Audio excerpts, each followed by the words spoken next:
Sabe aquela tensão que parece existir em todo o escritório hoje em dia? De um lado, gestores mais experientes. Do outro, uma nova geração de profissionais, a geração Z, que chega querendo mudar as regras do jogo. Existe uma desconexão, um certo mistério sobre o que eles realmente querem e por que se comportam de um jeito tão diferente. E é justamente esse mal-entendido que a gente vai tentar desvendar aqui. Então, vamos direto ao ponto. A pergunta que não quer calar em muitas empresas é: a gente está vivendo uma crise de gerações no trabalho? Porque o que mais se ouve são relatos de falta de compromisso, dificuldade de comunicação, uma certa impaciência, e isso tudo acaba deixando muitos gestores de cabelo em pé, sem saber muito o que fazer.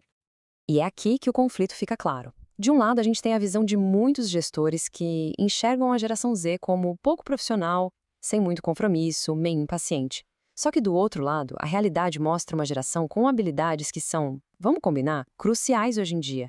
Eles são nativos digitais, têm uma ambição enorme e uma capacidade de se adaptar que é impressionante.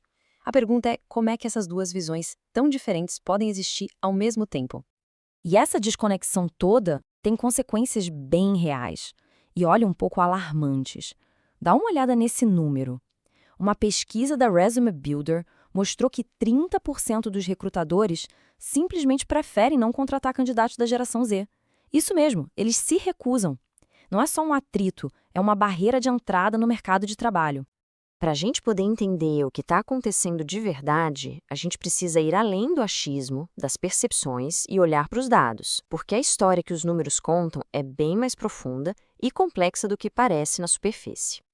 Então, a grande questão é essa. Essa tensão toda é por causa de uma geração que tem uma atitude, digamos, errada?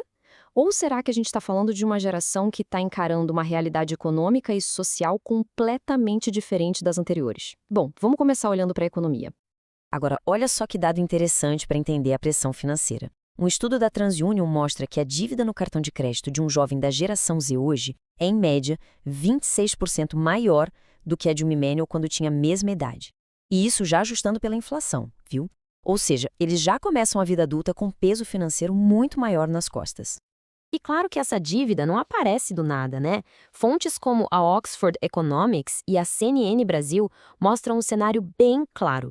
Os salários de quem está começando não acompanham o custo de vida, a inflação come o poder de compra, a chance de crescer na carreira está mais difícil e o desemprego entre os jovens chega a preocupantes 14%. É um cenário, para dizer o mínimo, bem precário. E a consequência prática de toda essa pressão econômica? Bom, esse número aqui ilustra bem. Estima-se que hoje existe 1 milhão a mais de jovens morando com os pais do que antes da pandemia. Aquela independência financeira, que era um marco tão importante para outras gerações, está virando um sonho cada vez mais distante para muita gente. Mas olha, a pressão não é só no bolso, não. Vamos agora para uma segunda camada, que talvez seja a que mais define essa geração: a crise de saúde mental. E, importante, isso aqui não é percepção ou, como alguns gostam de dizer, frescura. Uma pesquisa acadêmica apresentada no SEMIAD comprovou estatisticamente que estresse, depressão e ansiedade são fatores que levam diretamente à falta de saúde mental no trabalho para a geração Z. E o fator com o impacto mais forte de todos? A depressão. E a escala desse problema é realmente assustadora. Essa mesma pesquisa mostrou que praticamente metade, 50,1% dos jovens profissionais têm sinais que indicam uma suspeita de transtorno mental. Para pensar. É uma a cada duas pessoas. É uma luta que na maioria das vezes acontece em silêncio. Então, quando a gente ouve falar em falta de compromisso, talvez a gente esteja lendo o sinal errado. Olha que dado revelador. 60% deles dizem que largariam o emprego para cuidar da saúde mental. Não é que eles não queiram trabalhar. A questão é que para eles o bem-estar não é um luxo, um bônus. É uma condição básica, inegociável. Ok, então a gente já viu a realidade econômica e a pressão na saúde mental. Mas o que será que conecta tudo isso? Para entender a geração Z de verdade, a gente precisa olhar para o ambiente único onde eles cresceram. A era totalmente digital. Pensa bem na diferença. Os boomers viram a chegada da TV em cores. Os millennials lembram bem daquele barulhinho da internet de escada na adolescência. Agora, a geração Z, eles são a primeira geração que não faz a menor ideia do que é um mundo sem smartphone e sem rede social. A tecnologia não foi algo que chegou na vida deles. Ela moldou tudo desde o berço. E isso acabou criando um paradoxo bem interessante. Por um lado, eles são hiperconectados, né? Têm acesso a tudo o tempo todo.